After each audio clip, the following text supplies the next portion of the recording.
اگر ان الزامات میں سے کسی ایک میں بھی جرم ثابت ہو جاتا ہے تو امریکی وفاقی قوانین کے تحت مادورو ان کی اہلیہ کو طویل المدت قید حتیٰ کہ عمر قید تک کی سزا ہو سکتی ہے۔ وینزویلا کے سابق صدر نکولس مادورو کے خلاف نیو یارک عدالت میں مقدمہ چل رہا ہے، لیکن نیو یارک کے میئر زہران ممدانی نے صدر ٹرمپ کے وینزویلا میں رجیم چینج آپریشن کی مخالفت کی ہے۔ ممدانی کہتے ہیں کھلم کھلا رجیم چینج کا اثر صرف بیرون ملک افراد تک محدود نہیں رہتا، بلکہ یہ براہ راست نیو یارک کے شہریوں کو بھی متاثر کرے گا۔ ممدانی نے سوشل میڈیا بیان اور نیوز کانفرنس میں وینزویلا میں امریکی کارروائی پر تنقید کی ہے۔ زہران ممدانی نے کہا ہے کہ کسی خود مختار ریاست پر حملہ کرنا جنگ کے مترادف اور بین الاقوامی قوانین کی خلاف ورزی ہے۔ امریکی جریدے ٹائم نے وینزویلا میں مداخلت کی صدر ٹرمپ کی پالیسی کو تنقید کا نشانہ بنایا ہے۔ ٹائم کی تجزیاتی رپورٹ کے مطابق صدر ٹرمپ کی وینزویلا کے صدر نکولس مادورو کو ہٹانے کی کوشش سے لگتا ہے کہ امریکہ مشرق وسطیٰ کا سبق بھول گیا ہے۔ طاقت سے حکومتیں بدلنا زیادہ مسائل کا سبب بنتا ہے۔ بی بی سی بتاتا ہے کہ گزشتہ 30 برسوں پر نظر دوڑائی جائے تو طاقت کے زور پر امریکہ کی جانب سے حکومت کی تبدیلی کا ریکارڈ تباہ کن رہا ہے۔ فوجی کارروائی کے بعد اس کے سیاسی مضمرات ہیں اور اس کارروائی کی کامیابی یا ناکامی کی ضمانت دیتے ہیں۔ 2003 میں امریکی حملے کے بعد عراق کے خوفناک تباہی سے دوچار ہوا۔ 2021 میں افغانستان سے امریکی انخلاء کے فوری بعد افغانستان میں 2 دہائیوں تک قیام اور اربوں ڈالر جھونکنے کے بعد سب کچھ امریکہ کے ہاتھ سے نکل گیا۔ دونوں ممالک میں سے کوئی بھی امریکہ کے قریب نہیں تھا۔ لاطینی امریکہ میں بھی ماضی میں امریکہ کی جانب سے کی گئی مداخلت کے بھی حوصلہ افزا نتائج برآمد نہیں ہوئے تھے۔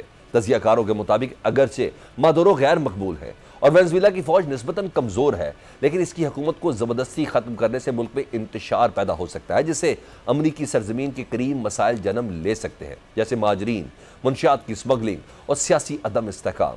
ماہرین کے مطابق امریکہ منرو ڈاکٹرائن کے تحت لاطینی امریکہ کو اپنا بیک یارڈ سمجھتا ہے۔ وہاں کسی غیر علاقائی طاقت خصوصاً مخالف ممالک کی موجودگی پسند نہیں کرتا۔ وینزویلا میں کارروائی کے بعد نیوز کانفرنس میں صدر ٹرمپ نے 1829 میں امریکی صدر جیمز منرو کی جانب سے اپنائے جانے والے ڈونرو نظریے کی گردان کی، جس میں دیگر طاقتوں کو خبردار کیا گیا تھا کہ وہ امریکی اثر و رسوخ کے دائرے میں مداخلت نہ کریں۔ ٹرمپ نے نیوز کانفرنس کے دوران کہا کہ منرو کا نظریہ ایک بہت بڑی بات تھی، لیکن ہم نے اس سے بہت زیادہ پیچھے چھوڑ دیا ہے۔ ہماری نئی قومی سلامتی کی حکمت عملی کے تحت مغربی نصف کرہ امریکہ پر تسلط پر دوبارہ کوئی سوال نہیں کیا جائے گا۔ امریکہ کا لاطینی امریکہ کے ممالک میں مسلح مداخلت کا طویل ریکارڈ رہا ہے۔ امریکہ نے 1994 میں ہیٹی میں 25,000 فوجی اور 2 طیارہ بردار جہاز بھیجے تھے، جس کے بعد ایک گولی چلے بغیر ہیٹی میں حکومت تبدیل ہو گئی تھی، لیکن بہتر مستقبل کی شروعات کے وعدے سے بہت دور یہ 30 سال ہیٹی کے لوگوں کے لیے مصائب سے بھرپور رہے۔ ہیٹی اس وقت مسلح گروہوں کے زیر تسلط ایک ناکام ریاست سمجھی جاتی ہے۔ دوسری جانب ایران میں حکومت مخالف احتجاج بڑھنے اور امریکہ اور اسرائیل کی جانب سے ممکنہ فوجی کارروائی کے خطرے کے باعث سپریم لیڈر آیت اللہ خامنائی نے پلان بی تیار کر لیا ہے۔ برطانوی میڈیا نے انٹیلیجنس رپورٹ کے حوالے سے خبر دی ہے کہ بدترین صورتحال میں سپریم لیڈر آیت اللہ خامنائی نے ماسکو چلے جانے کا پلان بی تیار کر رکھا ہے۔ رپورٹ کے مطابق اگر سیکیورٹی فورسز احتجاج پر قابو پانے میں ناکام ہوئیں یا وفاداری چھوڑ دی تو خامنائی اپنے قریبی حلقے، اہل خانہ اور بیٹے مجتبی خامنائی سمیت ایران چھوڑ سکتے ہیں۔ ایرانی تجزیہ کاروں کے مطابق وینزویلا اور شام کی مثالیں ایرانی قیادت کے لیے خطرے کی گھنٹی ہیں، جہاں معاشی بدحالی نے ریاستی ڈھانچے کو کمزور کیا ہے۔ ماہرین کی رائے میں حکومت کے پاس نہ تو بگڑتی ہوئی معیشت کو سنبھالنے کی کوئی واضح حکمت عملی ہے اور نہ ہی جوہری پروگرام پر ایسے سمجھوتے کے آثار نظر آ رہے ہیں جو امریکہ اور اسرائیل کو مطمئن کر سکے۔ گرین لینڈ، جس پر صدر ٹرمپ کی نظریں ہیں، وینزویلا میں امریکی کارروائی کے بعد ایک بار پھر فلیش پوائنٹ بن رہا ہے۔ ڈنمارک کی وزیر اعظم میٹے فریڈرکسن نے امریکی صدر ڈونلڈ ٹرمپ سے مطالبہ کیا ہے کہ وہ گرین لینڈ پر قبضے یا دھمکی آمیز بیانات دینا بند کریں۔ انہوں نے کہا کہ امریکہ کو ڈنمارک یا گرین لینڈ پر قابو پانے کا کوئی حق حاصل نہیں اور قریبی اتحادی کے خلاف ایسی دھمکیاں ناقابل قبول ہیں۔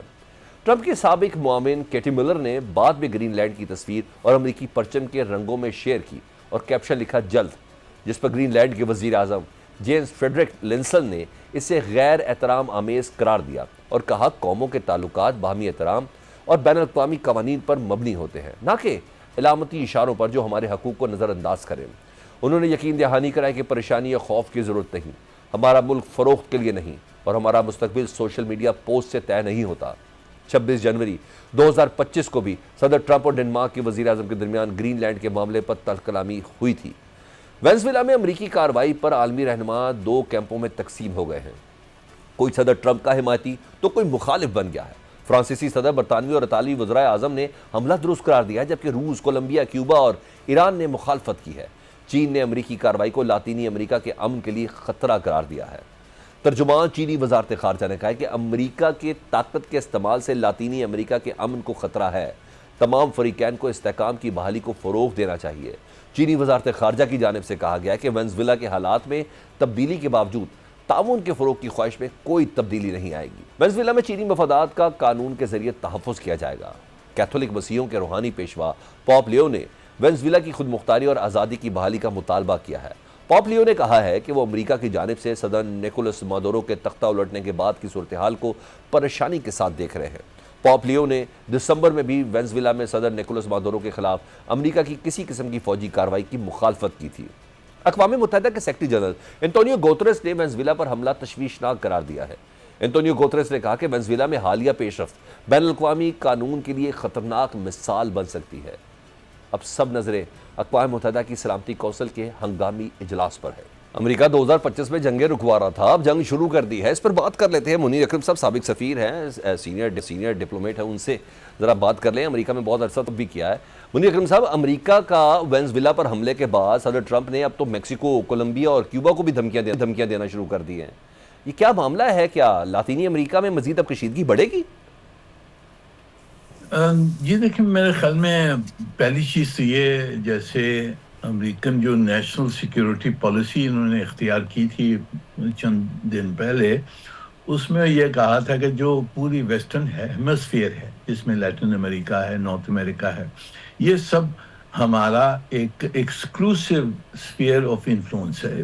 یہ لفظ نہیں استعمال کیے تھے، پر معنی یہی تھی کہ جو منرو ڈاکٹرین تھا اس کو ہم واپس جاری کر رہے ہیں، جس کو اب ٹرمپ صاحب نے کہا ہے ڈنرو ڈاکٹرین۔ تو ایک تو یہ ہے کہ پورا امریکہ، لیٹن امریکہ میں جو کچھ ہوگا وہ سمجھتے ہیں کہ امریکہ کا پہلے اس میں اختیار ہونا چاہیے، امریکہ کی بات ماننی چاہیے۔ دوسری چیز، وینزویلا ایک بہت اسپیشل کیس ہے، کیونکہ وینزویلا کے پاس جو آئل ہے سب میں بڑی ریزرو، دنیا میں سب میں بڑی ریزروز ہے۔ وہ امریکہ اس ریزروز کو بہت سالوں سے وہ ایکسٹریکٹ کر رہا تھا، اور جب یہ چاویز آیا تھا اس نے امریکن کمپنیوں کو نکالا وہاں سے، اور مڈورو نے یہی پالیسی رکھی، اور اس وجہ سے امریکہ اور وینزویلا کے درمیان یہ ٹینشن بڑھ گئی۔ تو پہلا جو آبجیکٹیو ہے امریکہ کا وہ ہے کہ تیل پہ قبضہ کیے، اور یہ سب میں بڑا آبجیکٹیو ہے۔ وینزویلا کا تیل بہت استعمال ہوتا ہے، ٹیکسس کی جو ریفائنریز ہیں، جو سدرن ریفائنریز ہیں امریکہ میں، وہ سب وینزویلن تیل پہ چل رہی تھی، تو وہ ان کا تیل پہ قبضہ کرنا سب میں بڑی آبجیکٹیو۔ اچھا منیر صاحب، مجھے ایک چھوٹی سی چیز کلیئر کر دیں۔ آج نا ڈونلڈ ٹرمپ صاحب ایمفسائز کر رہے تھے 1829 میں امریکی صدر جیمز منرو کے حوالے سے یہ ڈونلڈ نظریے کی بات کر رہے تھے کہ دیگر طاقتوں کو خبردار کیا گیا کہ امریکی اثر و رسوخ کے دائرے میں مداخلت نہ کریں۔ یہ ڈونلڈ نظریہ آخر ہے کیا ہے؟ اس کے کیا مقاصد ہیں اور کیا امریکہ اس سے اچیو کرنا چاہتا ہے؟ یہ دیکھیں، یہ بہت، یعنی کہ جو یہ ڈاکٹرین بنایا گیا تھا 1829 یا 1830 میں، تو امریکہ اس وقت چاہتا تھا کہ جو یورپین پاورز تھیں جنہوں نے قبضہ کیا ہوا تھا، کلونیل قبضہ کیا ہوا تھا میکسیکو پر، برازیل پر، کولمبیا، یہ سب جتنے بھی ملک تھے سینٹرل امریکن جو تھے، وہاں اسپین، فرانس کی آپس میں وہاں کالونائزیشن تھی، اور آپس میں وہ لڑتے تھے، برٹش، اسپین اور فرانس۔ تو یہ منرو ڈاکٹرین کا مطلب یہی تھا کہ یہ یورپین طاقتیں یہاں نہیں ہوں گی، صرف امریکہ، کیونکہ ہم قریب ہیں، ہم بڑی طاقت ہیں یہاں، تو ان کو نکالا جائے، ہمارا یہاں۔ آج کل مختلف ہے، آج کل وہ چاہتے ہیں کہ امریکہ کا وہاں واپس اختیار ہو، اور چین، روس جیسے جو باہر کے ملک، جو دوسرے خطے کے ملک ہیں، وہ اس میں دخل اندازی نہ کریں۔ ٹھیک ہے منیر صاحب، اس حملے پر نا دنیا بھی دو حصوں میں ہے نا، کیا صرف مذمت تک آپ دیکھ رہے ہیں کہ بات آگے بڑھ سکتی ہے نا؟ کیونکہ وینزویلا کے صدر مادورو چین اور روس کے بھی کافی قریب سمجھے جاتے ہیں، چین تو بلکہ وینزویلا سے سب سے زیادہ آئل خریدتا ہے۔ ان دونوں کی طرف سے مذمت آئی ہے، ہمارے وزیر خارجہ، وزیر داخلہ بھی چین میں ہیں۔ آپ کو لگتا ہے معاملہ مذاکرات تک ہی محدود رہے گا یا چین براہ راست کوئی مداخلت کر سکتا ہے اس کشیدگی میں؟ نہیں جی، میرے خیال میں نہ روس نہ چین فزیکل انٹرونشن ان حالات میں نہیں کرے گا، کیونکہ ایک تو فزیکلی پاسبل نہیں ہے، اور اس سے بہت بڑی جنگ چھڑ سکتی ہے. تو میرے خیال میں وہ اس میں دخل اندازی ان کی زیادہ نہیں ہوگی. کنڈیم ضرور کیا ہے انہوں نے اور کریں گے. آج بھی سلامتی کونسل میں وہ کنڈیم کریں گے، روس چین اس کی مخالفت کریں گے آلرائٹ. انٹرنیشنل لا کو، پر انٹرونشن میرے خیال میں نہیں ہو سکتا. اچھا سر، دو شارپ کوشچنز ہیں آپ سے کر رہے ہیں. ایک تو سر ہم دیکھ رہے ہیں کہ گزشتہ کچھ عرصے سے نا یو این، یورپی یونین، OIC، جتنی بھی آرگنائزیشن ہیں ان کا رول کم ہو رہا ہے، اور ہر جنگ میں یہ ادارے بالکل خاموش تماشائی بنے ہوئے ہوتے ہیں. یہ نیو ورلڈ آرڈر ہے، اس کے کیا تقاضے ہیں؟ یہ تو پھر کسی وقت کسی جگہ پر بھی حملہ کیا جا سکتا ہے امریکہ کی طرف سے. جی دیکھیں، یہ جو ہمارا UN چارٹر ہے، انٹرنیشنل لا ہے، اس کی خلاف ورزی بڑھتی جا رہی ہے. آپ نے پہلا دیکھا جس طرح سے اسرائیل نے مڈل ایسٹ میں جو جنگیں کی ہیں، ہر اپنے جو نیبر ہے اس کو انہوں نے جس اوپر حملہ کیا ہے، لیبنان، سیریا، عراق، ایران، سب پہ حملہ کیا اسرائیل نے، اور اس کو امریکہ نے پروٹیکٹ کیا. آلرائٹ.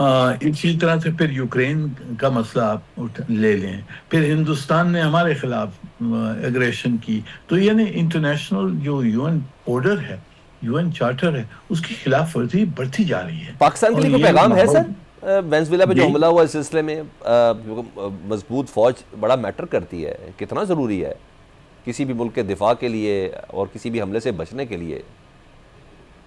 یہ دیکھیں، ہر وقت میرے خیال میں UN چارٹر تو اپنی جگہ پر ہے، اور اس کو ہم نے اس کی خلاف ورزی کو ہم نے کنڈیم کرنا چاہیے. پر ہماری جو حفاظت ہے آخر میں جا کر ہماری طاقت کے اوپر ہے. اور جب تک ہمارے پاس ہمیں اللہ کا شکر ہے کہ ہمارے پاس ایسی قوت ہے اور جو ہماری نیوکلیئر کیپیبلٹیز ہیں، اس کے خلاف کسی نے بھی حملہ کرنا بڑا سوچنا پڑے گا ان کو. ٹھیک. تو یہ ہماری سب میں بڑی پروٹیکشن ہے. بہت شکریہ منی اکرم صاحب، سابق سفیر ہم سے بات کر رہے تھے. اس صورتحال پر مزید ذرا تجزیہ لے لیتے ہیں. بین الاقوامی امور کی ماہر ہیں ماریہ سلطان صاحبہ. ماریہ سلطان صاحبہ، ویکینڈ پر امریکہ نے وینزویلا پر حملہ کیا ہے اور ان کی اہلیہ کو حراست میں بھی لیا. ابھی تھوڑی دیر پہلے ان کو نیو یارک کی عدالت میں پیش بھی کیا گیا ہے. امریکہ کیا یہ قدم تیل کے ذخائر پر قبضے کے لیے اٹھا رہا ہے یا اس کے پیچھے کوئی اور موٹیو ہے؟ کیونکہ اب لاطینی امریکہ کے دیگر ممالک کو ٹرمپ صاحب کھلم کھلا دھمکیاں بھی دے رہے ہیں نا. دیکھیں، اس کے پیچھے 3-4 چیزیں جو ہیں واضح طور کے اوپر نظر آ رہی ہیں. سب سے سر فہرست تو امریکہ کی صنعت ہے، جس کی سرمایہ کاری وینزویلا، میکسیکو اور اس کے علاوہ جو ان کے نزدیک جو مختلف ممالک ہیں ان کے اندر موجود ہے. ایک تو یہ ان کا تحفظ ہے، کیونکہ یہ پچھلے 10 سالوں میں جہاں امریکہ ہندوستان کے ساتھ مل کر مختلف جو ہے ایک طرح سے اپنی صنعتی اور باقی عسکری روابط کو بڑھا رہا تھا، دوسری طرف جو ان کے روایتی تعلقات تھے بالخصوص ان تمام ممالک میں، اس کے اندر ایک نمایاں کمی آئی تھی. اور وہ وہاں آپ کو نہ صرف روسی بلکہ اس کے ساتھ ساتھ چینی سرمایہ کاری ایک بہت بڑی طریقے سے نظر آ رہی تھی. دوسری یہ ہے کہ جو صنعت کاری ہے، ظاہر ہے میکسیکو کے اندر ان کے پاس ان کی جو ہے آٹو موبائل انڈسٹری، ان کی باقی تمام انڈسٹریز واضح طور پہ موجود تھیں، جبکہ وینزویلا میں آئل انڈسٹری اور اس کے ساتھ جو منسلک مختلف ایسوسیٹڈ انڈسٹریز ہیں وہ موجود تھیں. اور تیسری جو اہم بات تھی ظاہر ہے وہ پاناما کینال کے ساتھ ہے، کیونکہ ظاہر ہے جو پاناما کینال ہے اس کے اوپر بھی امریکہ کا جو ہے ایک طرح سے اثر و رسوخ ختم ہونے جا رہا ہے. ایسی صورتحال میں یہ امریکہ کے لیے ایک طرح سے ان کی بقا کی جنگ ہے، ان کی صنعتی بقا کی جنگ ہے، ان کی طاقت کی جنگ ہے، اور اس سے بھی بڑھ کے جو ڈی ڈالرائزیشن کی جو ڈرائیو ہے اس کے اوپر جو ہے Alright. بہت بڑا ایک امپیکٹ ہے. اب جو انہوں نے کیا ہے وہ شاید ہر دفعہ جب بھی دنیا میں کوئی بڑی تبدیلی آتی ہے، جب پاور سینٹرز شفٹ ہوتے ہیں، تو ہوتا ہے یہ کہ آپ 2 چیزیں دیکھتے ہیں، ایک صنعت، دوسرا یہ کہ عسکری طاقت، اور تیسرا یہ کہ بین الاقوامی تجارت، اور تجارت کے جو اصول ہیں وہ کیا ہیں، اور سب سے آخر میں کہ جو بین الاقوامی اصول ہیں کیا ہے. ابھی تک ہم انٹرنیشنل لا کی بات کرتے رہے کہ جی بہت ساری چیزوں میں ریاست جو ہے سوورن ہوتی ہے، اس طرح کی تمام باتیں. لیکن جو چیز دیکھنے میں نظر آئی ہے پریزیڈنٹ ٹرمپ کی اس مطلب ڈیسیجن سے، وہ کیا ہے؟ ایک تو یہ کہ داخلی جو قوانین ہے، اگر آپ طاقت رکھتے ہیں تو آپ کسی دوسرے ملک پہ عائد کر سکتے ہیں، ٹھیک. پہلی بات. دوسرا یہ کہ جو غیر روایتی خطرات ہیں جیسے کہ اسمگلنگ، جیسے کہ منشیات، جیسے کہ ڈرگس، یہ ایک ایسے ہیں کہ اس جگہ پہ پہنچ گئے ہیں کہ جہاں انٹرنیشنل انٹرونشن اور ڈکلریشن آف وار سے بڑھ کر آپ اسپیشل آپریشنز کر سکتے ہیں. یوکرین میں رشیا نے جو کیا، انہوں نے اس کو جنگ نہیں کہتے، ان کو اسپیشل آپریشنز کہتے ہیں. امریکہ نے جو وینزویلا میں کیا، انہوں نے کہا ہم نے جنگ نہیں کی، ہم نے اسپیشل آپریشن کیا. ٹھیک. یعنی کہ اسپیشل آپریشن کی جو وضاحت ہے اور اس کا روایتی اور غیر روایتی جنگ کے ساتھ جو تعلق ہے، وہ ایک نئی جگہ پہ پہنچا. ڈاکٹر صاحب میرا ایک سوال ہے ادھر ایک سوال ہے. کچھ بھی ہو، انٹرنیشنل لاز تو وائلیٹ ہوئے ہیں نا. ٹرمپ صاحب ابھی 8 جنگیں رکوانے کا کریڈٹ لے رہے ہیں، لیکن یہ کاروائی جو کی گئی ہے، کیا آپ اس کو ایک نیو نارمل تصور کریں؟ کس پیرا پہ کہہ رہا ہوں؟ ایک تو چین اور تائیوان والے کانٹیکسٹ پہ میں کہہ رہا ہوں، چین تو تائیوان کو اپنا حصہ مانتا ہے. اینڈ واٹ اباؤٹ اگر روس یوکرین کے صدر ولادیمیر زیلنسکی صاحب کو یوں اٹھا لے ہیں ان کی مسز کے سمیت، تو اب تو یہ تو ایک پریسیڈنٹ سیٹ ہو گیا نا. اس میں تو کوئی شک نہیں ہے، اس میں تو کوئی شک نہیں ہے. دوسری جو سب سے اہم بات ہے وہ یہ پریسیڈنٹ سیٹ ہونے کی نہیں ہے. اصل بات یہ ہے کہ آپ کس چیز کی وضاحت کیسے کریں. کیا اس سے آپ ڈیکلریشن آف وار کہہ رہے ہیں یا آپ ڈیکلریشن آف اسپیشل آپریشنز کہہ رہے ہیں؟ یعنی کہ جو ایک عسکری نوعیت کی آپریشن ہے اس کو آپ اتنی وسعت دے رہے ہیں کہ بین الاقوامی سطح پہ آپ ان کو کر رہے ہیں. تو یہ ایک طرح سے ایک بہت بڑا چیلنج بن جاتا ہے رد عمل کے لحاظ سے. اس وقت سب سے بڑا مسئلہ کیا ہے؟ سب سے بڑا مسئلہ اس وقت چین کے پاس، روس کے پاس اور باقی ان تمام ممالک سے جو اس وقت مطلب حیران ہے کہ امریکہ نے کیا کیا ہے، کہ اس کا جواب کیا دیں، اس کا رد عمل کیا دیں. مطلب سوائے اس کے کہ مختلف جگہ سے مزاحمتی بیان آ رہے ہیں، ابھی تک انٹرنیشنل سسٹم جو انٹرنیشنل رول بیس سسٹم ہے وہ اس کے رسپانس میں نہیں آ سکا.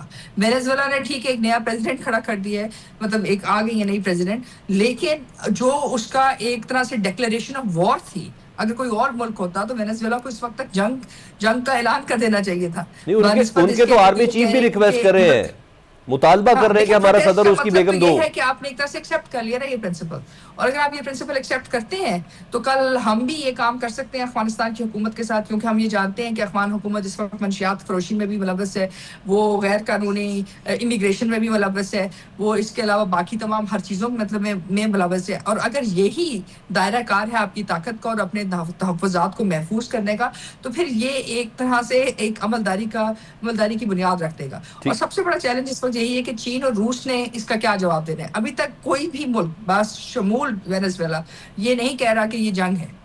سو یہ ایک بہت اہم نقطہ ہے، کیونکہ اگر آپ اس کا تعین جنگ کے طور پہ نہیں کرتے ہیں تو پھر آپ اسپیشل آپریشنز کے خلاف کیا قانونی ہاتھ لیتے ہیں. ایک دو اور آسپیکٹ بھی آپ کے ساتھ ڈسکس کر لیتے ہیں نا. ایران کے لیے بھی پیغام ہے نا. ٹرمپ صاحب وینزویلا پہ حملے کے بعد تھوڑے شیئر ہوئے ہیں.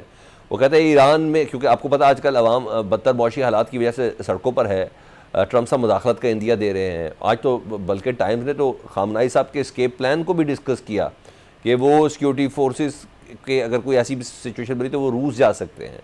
تو سر میڈم اگر یہ واقعی بغاوت پھوٹی ہے تو جب یہ تمام چیزیں کہی جا رہی ہیں تو اس کا مطلب ہے کہ امریکہ بھی کچھ مائنڈ سیٹ کے ساتھ ہے 2026 کے اندر. دیکھیں ان کا مائنڈ سیٹ بہت واضح ہے.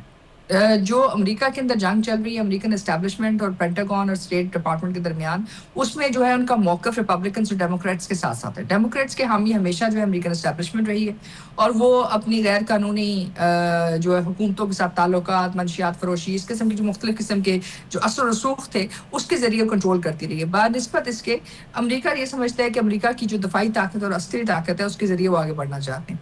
اہم بات اس میں کیا ہے؟ اس میں دو اہم باتیں ہیں. ایک تو یہ کہ امریکہ نے ڈی ڈالرائزیشن ڈرائیو کے لیے ایک بہت بڑا چیلنج کریٹ کیا ہے، کیونکہ ظاہر ہے آپ نے فیصلے جو ہیں حکومتوں کے ساتھ کرنے ہوتے ہیں. دوسرا جو فیصلہ یہ ہے کہ جو لوگ حکومتی فیصلہ کریں گے جو امریکہ کے تحفظات کے مخالف ہیں، تو امریکہ یہ سخت رکھتا ہے کہ وہ اسپیشل آپریشنز کے ذریعے ان کو نکال کر اپنے ملک لے آئے اور اپنے داخلی قوانین کو ان ملکوں پہ عائد کرے. یعنی ایک طرح سے کالونائزیشن کا ایک اور قسم کی اسٹینٹ ہے، جہاں انٹرنیشنل لاز کو، انٹرنیشنل ریگولیشنز کو، جو نارمز ہیں، نارمز کا مطلب یہ ہوتا ہے کہ وہ بائنڈنگ نہیں ہے. اور اس میں سب سے جو حیران کن بات ہے کہ ابھی تک U N security council, U N general assembly تک خاموش ہے. دیکھیں ان کی طرف سے بھی کوئی خاص ریزولوشن نہیں آئی ہے، مذمت آئی ہے بس. کیونکہ نہیں، اگر ریزولوشن آتی تو یونائٹنگ فار پیس کی ریزولوشن لے کے آ سکتے تھے کہ جی اگر یو این سیکورٹی کاؤنسل جو ہے وہ فعال نہیں ہے، یعنی کہ وہ امریکہ، روس اور چین کے درمیان جو مختلف تنازعات ہیں اس کی وجہ سے اتنی فعال نہیں ہے، تو کم از کم یو این جنرل اسمبلی میں جہاں تمام دنیا کے ممالک موجود ہیں اور ہر کوئی یہ طاقت رکھتا ہے کہ اگر ان کو لگے کوئی چیز خطرہ ہے بین الاقوامی سلامتی کے لیے تو اس کے لیے یہ طاقت اپنے پاس لے کے آئیں اور امریکہ پہ سینکشنز لگائیں، تو آپ کو وہ بھی نظر نہیں آ رہا. یعنی جو انٹرنیشنل پبلک اوپینین ہے وہ بات چیت تک تو ضرور ہے، صنعتی اور امریکہ اور چین اور روس کے درمیان جو صنعتی اور تجارتی جنگ ہے اس پہ بھی بات چیت کر رہی ہے، لیکن یو این جنرل اسمبلی ابھی تک خاموش ہے. اور نہ ہی جو طاقت ہے وہ واپس اپنے پاس لے کے آئیں کہ انٹرنیشنل آرڈر واپس ری اسٹیبلش ہو سکے، انٹرنیشنل نارمز واپس ری اسٹیبلش ہو سکیں. اس کا مطلب یہ بھی ہے کہ کل اگر آپ داخلی طور پہ کوئی قانون پاس کرتے ہیں کہ آپ کہتے ہیں کہ فلانا علاقہ ہمارے پاس ہے تو وہ علاقہ آپ کے پاس جا سکتا ہے. یعنی کہ اس وقت جو چین نے اروناچل پردیش کو یہ کہا ہے کہ وہ زنگنان پروونس ہے اور وہ ایک داخلی قانون ہے چین کا، تو اس کا مطلب یہ ہے کہ کل اس قانون کا جو اطلاق ہے وہ ہندوستان کے تمام شمالی علاقہ جات کے اوپر بھی کیا جا سکتا ہے. بہت شکریہ ماریہ سلطان صاحبہ، انٹرنیشنل افیئرز کی ماہر، ہم سے بات کر رہی تھی موجودہ صورتحال میں امریکہ کی مزید انٹینشن کیا ہے اور خطے کی صورتحال کو کس حد تک ڈسٹرب ہوتا ہوا دیکھ رہی ہیں، اس سے متعلق بتا رہی تھی. پاکستان فرنٹ اس بریک کے بعد. حکومت اور اپوزیشن کے کیمپس میں بد اعتمادی کی فضا برقرار ہے. مذاکرات کی باتیں تو دونوں طرف سے ہو رہی ہیں لیکن ابھی تک کوئی بڑی پیش رفت سامنے نہیں آئی. ان حالات میں اسپیکر قومی اسمبلی سردار ایاز صادق کی وزیراعظم شہباز شریف اور پی ٹی آئی کے چیف وہب عامر ڈوگر سے ملاقاتوں کو اہم قرار دیا جا رہا ہے. وزیراعظم شہباز شریف نے سردار ایاز صادق سے ملاقات میں مذاکرات کے لیے اپنے موقف کا اعادہ کیا. ملاقات میں اپوزیشن سے مذاکرات اور اپوزیشن لیڈر کی تقرری پر تبادلہ خیال کیا گیا. دوسری جانب اسپیکر ایاز صادق سے پی ٹی آئی رہنما عامر ڈوگر کی ملاقات میں بھی اپوزیشن لیڈر کی تقرری کے حوالے سے بات چیت ہوئی. ان ملاقاتوں کے نتیجے میں 12 جنوری کو قومی اسمبلی کے اجلاس کے موقع پر اپوزیشن لیڈر کی تقرری کے حوالے سے بریک تھرو ہو سکتا ہے، یہ ذرائع بتاتے ہیں. حکومت کی جانب سے بار بار مذاکرات کی بات کی جا رہی ہے لیکن اپوزیشن مذاکرات کی بجائے احتجاج پر مائل نظر آ رہی ہے. وزیر اعلیٰ خیبر پختونخوا سہیل آفریدی اسٹریٹ موومنٹ کے لیے پنجاب کے بعد 9 جنوری کو کراچی جانے کا اعلان کر رہے ہیں. وہی اپوزیشن اتحاد تحریک تحفظ آئین پاکستان کا جی ٹی روڈ مشن کے تحت اسلام آباد سے لاہور عوامی رابطہ مہم کا پلان سامنے آیا ہے. ذرائع کے مطابق تحریک تحفظ آئین پاکستان اسلام آباد سے لاہور براستہ جی ٹی روڈ روانہ ہوگی جہاں مختلف مقامات پر قافلے کو استقبالیہ دیا جائے گا. مزید ذرائع بتاتے ہیں کہ تحریک تحفظ آئین پاکستان کو جی ٹی روڈ پر 4 مقامات پر استقبالیہ دیا جائے گا جن میں گجرات، گجرانوالہ، شاہدرہ اور لاہور میں داخلے کے موقع پر استقبالیہ شامل ہیں. عوامی رابطہ مہم ہے. اس دوران تحریک تحفظ آئین پاکستان پنجاب اسمبلی کا دورہ بھی کرے گی. ذرائع مزید بتاتے ہیں کہ تحریک تحفظ آئین پاکستان مینار پاکستان اور داتا دربار کے مزار پر حاضری کے لیے بھی جائیں گی. اس کے علاوہ تحریک کے رہنما 3 روز لاہور میں قیام کریں گے. اس دوران رہنماؤں کی جانب سے مختلف تقریبات سے خطاب بھی کیا جائے گا. تحریک تحفظ آئین پاکستان نے پی ٹی آئی کے سابق رہنماؤں کی مفاہمتی گروپ کی قومی کانفرنس میں شرکت سے انکار کر دیا ہے. مفاہمتی گروپ کی قومی کانفرنس 7 جنوری کو اسلام آباد میں ہوگی. تحریک تحفظ آئین پاکستان کے ترجمان نے کہا ہے کہ سابق پی ٹی آئی رہنماؤں کی جانب سے رکھی گئی کانفرنس کا دعوت نامہ ملا مگر سب سے اہم فریق تحریک انصاف کا اعتماد حاصل نہ ہونا اس کانفرنس کو بے معنی کر دیتا ہے، اس لیے کانفرنس میں شرکت ممکن نہیں ہو سکے گی. تحریک تحفظ آئین پاکستان کے ترجمان کا بیان حکومتی نمائندوں کے تحفظات کی تصدیق کرتا ہے. رانا ثناء اللہ متعدد بار کہہ چکے ہیں کہ پی ٹی آئی کے بغیر اپوزیشن کے ساتھ مذاکرات بے معنی ہوں گے. نجی ٹی وی چینل سے گفتگو کرتے ہوئے رانا ثناء اللہ نے کہا کہ P T I social media پر اداروں کے خلاف مہم بند کرتی ہے تو میرا خیال ہے کہ حالات بہتر سمت میں چلے جائیں گے. پی ٹی آئی کا اپنے بانی سے ملاقات کا راستہ آسانی سے کھل سکتا ہے. رانا ثناء اللہ یہ بھی کہتے ہیں کہ پی ٹی آئی قیادت یہ کہہ کر جان نہیں چھڑا سکتی کہ ان کے اکاؤنٹس پر ان کا کوئی کنٹرول یا تعلق نہیں ہے. پی ٹی آئی قیادت کو ان اکاؤنٹ سے ظاہر تعلق کی کرنا ہوگا. سیاسی مبصرین کا کہنا ہے کہ اپوزیشن کو مزاحمت اور مفاہمت کی 2 کشتیوں کی سواری چھوڑنا ہوگی کیونکہ 2 رخی پالیسی پی ٹی آئی اور اپوزیشن جماعتوں کی مشکلات کم کرنے کی بجائے مزید بڑھا دے گی. پی ٹی آئی کو یہ بھی سمجھنا ہوگا کہ سیاست 2 وے نہیں 1 وے ٹریک ہے. بار بار احتجاجی جنکشن پر سمت تبدیل کرنے سے وہ منزل کی جانب بڑھنے کی بجائے اس سے دور ہو رہی ہے. حکومت کو بھی اپنے طرز عمل سے ثابت کرنا ہوگا کہ اس کی مذاکرات کی پیشکش کا ایجنڈا سیاسی استحکام ہے نہ کہ اپوزیشن کی احتجاجی تحریک کو ڈیفیوز کرنا. ایسا نہ ہوا تو سیاسی استحکام کی کشتی بھور میں پھنسی رہے گی. مذاکرات کے حوالے سے حکومت کتنی سیریس ہے یا محض یہ تمام آفریں ہوا میں ہیں، اس پر بات کر لیتے ہیں سابق وفاقی وزیر خرم دستگیر خان صاحب سے۔ خرم دستگیر صاحب، 2 ہفتے ہو گئے ہیں وزیر اعظم صاحب نے مذاکرات کی پیشکش کی تھی، آج بھی انہوں نے اس عزم کا اعادہ کیا ہے، لیکن ابھی تک کوئی پیش رفت نہیں ہوئی۔ بتائیے گا کوئی رکاوٹ ہے کہ کوئی تھوڑا پروسیس سلو ہے؟ جی نہیں، اس کی ایک بنیادی رکاوٹ اس میں ضرور ہے، میں کہوں گا اس میں، اور وہ یہ ہے کہ پی ٹی آئی جو ہے وہ مذاکرات پر بات صرف اپنے ایک بڑے ذاتی ایجنڈے پہ اور بانی چیئرمین کی ذات تک محدود رکھنا چاہتے ہیں، جبکہ ہماری خواہش یہ ہے کہ اگر قومی ڈائیلاگ ہونا ہے پھر اس کا ایجنڈا بھی قومی ہونا چاہیے۔ ایسی چیزوں پر مذاکرات کریں جن کا پاکستان کے عوام کی زندگیوں سے تعلق ہو، اس کی بہتری سے تعلق ہو، ان کے مستقبل سے تعلق ہو، ان کے بچوں کے آنے والے روزگار سے تعلق ہو۔ تو اصل میں رکاوٹ یہی ہے کہ ان کا اصرار یہ ہے کہ جب تک ان کا جو اصرار ہے اس کے اوپر گفتگو نہیں ہو جاتی، اس باقی زیادہ کوئی گفتگو نہیں ہوگی۔ اور ہمیں تو یہ بھی اچنبھا ہے کہ غالباً ان کے پاس کوئی قومی ایجنڈا ہے ہی نہیں، تو لہٰذا وہ بات نہیں کرنا چاہتے۔ اگر اپوزیشن اتحاد نے ایک فارمولہ تو پیش کیا، اسی طرح رانا ثناء اللہ صاحب نے بھی سیاسی عدم استحکام کے خاتمے کا فارمولہ دیا، 5 بڑوں سے متعلق کہا نا کہ بانی پی ٹی آئی، نواز شریف، شہباز شریف، آصف علی زرداری ایک ساتھ بیٹھ جائیں۔ آپ کو لگتا ہے یہ ممکن ہے؟ نواز شریف صاحب عمران خان صاحب کے ساتھ بیٹھنے کے لیے تیار ہیں؟ جی میں تو پر امید نہیں ہوں اس میں، کیونکہ ایجنڈا فرق ہے۔ اگر تو یہ ایجنڈا سیٹ ہو جائے کہ پاکستان کی ترقی پر بات ہوگی اور اگر کچھ اصولی باتیں طے ہوں، جس طرح محمد نواز شریف اور شہید بینظیر بھٹو نے 2006 کے میثاق جمہوریت میں کی تھی، تب تو معاملہ ضرور آگے چلے گا اور بات ہو بھی سکتی ہے۔ لیکن اگر ساری گفتگو اسی پر ہونی ہے کہ جی ایک شخص جیل میں ہے اسے باہر نکال دیں اور ان کے جو لوگ ہیں جو 9 مئی میں ملوث ہیں ان کو سزائیں نہ دیں یا 26 نومبر میں ملوث ہیں، دیکھیے اصل جو آئی تھنک ایک اور جو ڈفرنس ہے یہ قومی ایجنڈا اور ذاتی ایجنڈا میں، دوسرا یہ ہے کہ پی ٹی آئی جب تک اپنی سیاست سے تشدد کا عنصر نکالنے پر باقاعدہ آمادہ نہیں ہوتی، اور وہ تشدد جو ہے سڑک پر نہیں، ان کی گفتگو میں سے بھی تشدد باہر نکلنا ہے نا، کہ اگر وہ مستقل طور پر یہی کہتے رہیں گے کہ ہماری بات مانو ورنہ بندوقیں صاف کر لو، ہم آ رہے ہیں، ہماری بات مانو ورنہ ہمارے نوجوان آپ کے گھروں میں گھس کر آپ کو ماریں گے، تو اس سے بھی ان کو پیچھے ہٹنا ہوگا۔ تو لہٰذا آئی تھنک ان کے سامنے بھی ایک چوائس ہے کہ کیا وہ جمہوری آئینی جی بالکل خرم صاحب، میں سمجھی آپ کی بات کو، مگر آپ نے کہا ایجنڈا ڈیسائیڈ ہونا چاہیے۔ اس ایجنڈے میں جو ابھی تک پوائنٹس آئے اس میں عمران خان صاحب کی رہائی یا ان کی بیگم کی رہائی، کہیں کوئی چیز ایسی شامل نہیں ہے، لیکن یہ ایجنڈا باہر تو ڈیسائیڈ نہیں ہوگا نا سر، اس کے لیے کوئی ملاقاتیں تو ضروری ہے نا، جہاں بیٹھ کے بات کریں۔ جو آپ اس ٹائم اسکرین پر مطالبہ رکھ رہے ہیں اس کے لیے کسی کا ایک جگہ پر بیٹھنا تو ضروری ہے نا سر، وہ ملاقات کریں گے، بٹھائیں گے، تبھی تو جا کے چیزیں ڈیسائیڈ ہوں گی سر۔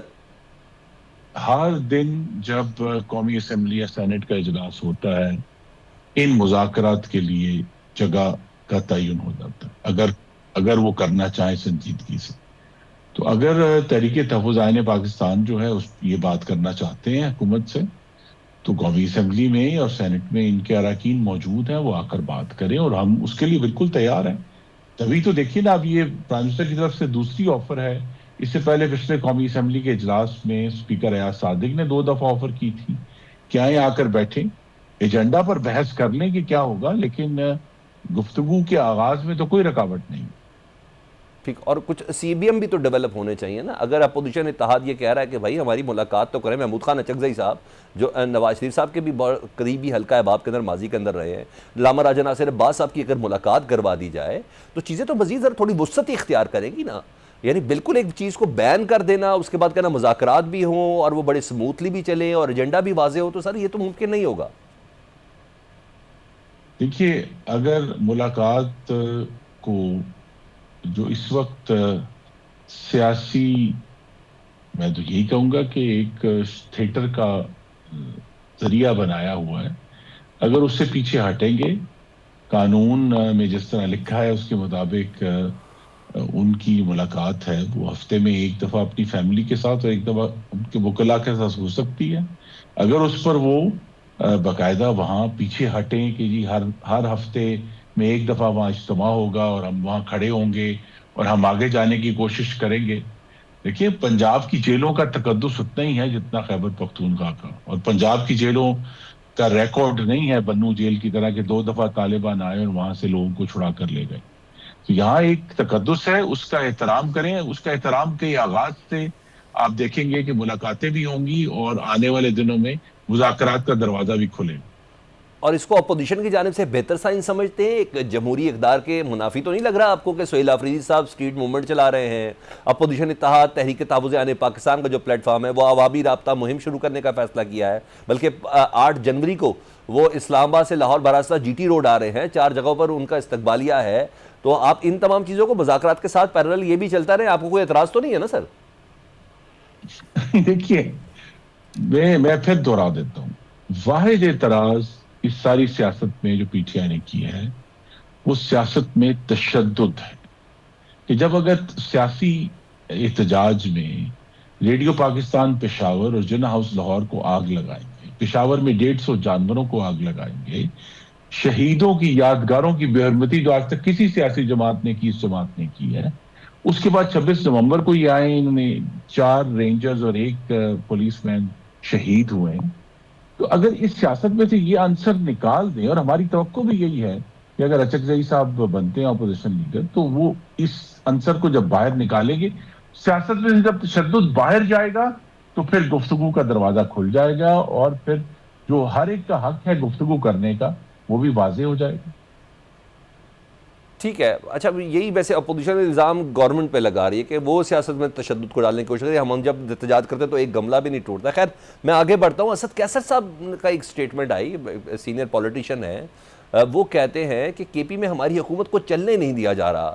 کیا حکومت اب کے پی میں ابھی بھی گورنر راج کی آپشن پر غور کر رہی ہے؟ پچھلے دنوں سمجھا تھا کہ کچھ انٹرویوز ہو رہے ہیں. اگر مذاکرات کو راستہ دینا چاہتے ہیں تو پھر اسد کیسر صاحب ایسے بیان کیوں دے رہے ہیں؟ کچھ تو چل رہا ہے نا سر بیک اینڈ پہ. جی میں صرف یہ کہوں گا کہ یہ میرے جو بھائی اور بہنیں 4.5 کروڑ خیبر پختونخوا میں رہتے ہیں, ان کی طرف جو ذمہ داری ہے 13واں سال شروع ہو گیا ہے تحریک انصاف کی, یہ اس سے بہت بڑا فرار اور روگردانی ہے. کوئی چیز ان کو نہیں روکتی کہ وہ کے پی میں رہنے والوں کی خدمت کا آج اس گھنٹے سے آغاز کر دیں, اور بجائے یہ کہ مستقل. دیکھیں آپ نے پھر کہا جی ہم 8 تاریخ کو چلیں گے اور اسلام آباد سے لاہور جائیں گے. اسلام آباد سے لاہور نہیں جانا, پشاور سے بدنو جانا, وہ اہم ہے. جس کی ووٹوں کے ساتھ ذمہ داری آپ کے کندھوں پر آئی ہوئی ہے. نہیں, وہ اپوزیشن اتحاد کر رہی ہے. اسلام آباد لاہور ہی جاتے رہیں گے. نہیں سر, وہ اپوزیشن اتحاد کر رہی ہے. اپوزیشن اتحاد جو تحریک تحفظ عن پاکستان ہے, محمود خان اچکزئی صاحب جن کو لیڈ کر رہے ہیں, وہ اسلام آباد سے ٹورڈز لاہور آ رہے ہیں. نہیں تو دیکھیے نا جی, وہ بھی آئے لاہور سے, لیکن میں تو کے پی میں رہنے والوں کی جو زندگیاں ہیں ان کو بہتر کرنے کی بات کر رہا ہوں. اور یہ اپوزیشن اتحاد جو ہے وہ بھی اگر سنجیدہ ہے تو پھر اس کو یہ سوچنا ہے کہ اس وقت دہشت گردی کے پی میں ہو رہی ہے. 2025-2015 کے بعد سب سے بڑا خونی سال تھا پاکستان میں. یہاں شہادتیں ہوئی سویلینز کی, ہمارے افسروں کی, فوجیوں کی, سپاہیوں کی. کیا انہوں نے اس جو اپوزیشن اتحاد ہے اس کا کام صرف یہی ہے کہ وہ حکومت کے اوپر رہے, اور جہاں وہ کوئی کام کر سکتے ہیں وہ ایکچولی ڈیلیور کر سکتے ہیں. مثلا جو 12 اضلاع ہیں کے پی کے جہاں اس وقت ان کی حکومت کی رٹ نہیں ہے, اس کو قائم کرنے میں اپنا کردار ادا کر سکتے ہیں, جرگہ کر سکتے ہیں. اور اچکزئی صاحب ماشاءاللہ اس کیپیبل ہیں کہ وہ بلوچستان سے پشتون ہیں, پشتو سے ان کو تعلق ہے, وہ بات کر سکتے ہیں. تو اصل میں جو ہے نا جی, ساری جو گفتگو ہے میں کہوں گا, اور یہ خیر پاکستانی سیاست میں آج کا نہیں ہے, بہت عرصے سے ہے, کہ سارا فوکس پاور پالیٹکس پر ہے, ڈیلیوری پر نہیں ہے, عوام کی خدمت پر نہیں ہے. ٹھیک, بہت شکریہ خرم دستگیر خان صاحب. سٹیشن ہے مسلم لیگ نون کے رہنما بات کر رہے تھے, لیکن لبے لباب یہی ہے اگر بیٹھ جائے, گفتگو کی جائے, اور اس کے بعد اگر کچھ ایس او پیز یا ٹی او آرز ڈیسائیڈ کر دیے جائیں, کوئی چارٹر ڈیسائیڈ کر دیا جائے تو سب سے زیادہ مناسب ہے. محض بیان دینے سے بات نہیں بنے گی. پاکستان فرنٹ اس بریک کے بعد. پاکستانی کرکٹ کے خلاف سازش کرنے والا بھارت خود بڑی مشکل میں پھنس گیا. کھیل کو انتہا پسندی کے فروغ کے لیے استعمال کرنا مودی کے بھارت کے گلے پڑا ہے. بنگلہ دیش کے مطالبے پر آئی سی سی نے T20 ورلڈ کپ کے شیڈول میں تبدیلی پر غور شروع کر دیا ہے, کیونکہ کرکٹ میں ہندو انتہا پسندوں کی اجارہ داری پر بنگلہ دیش ناراض ہو گیا ہے. T20 ورلڈ کپ سے 33 دن قبل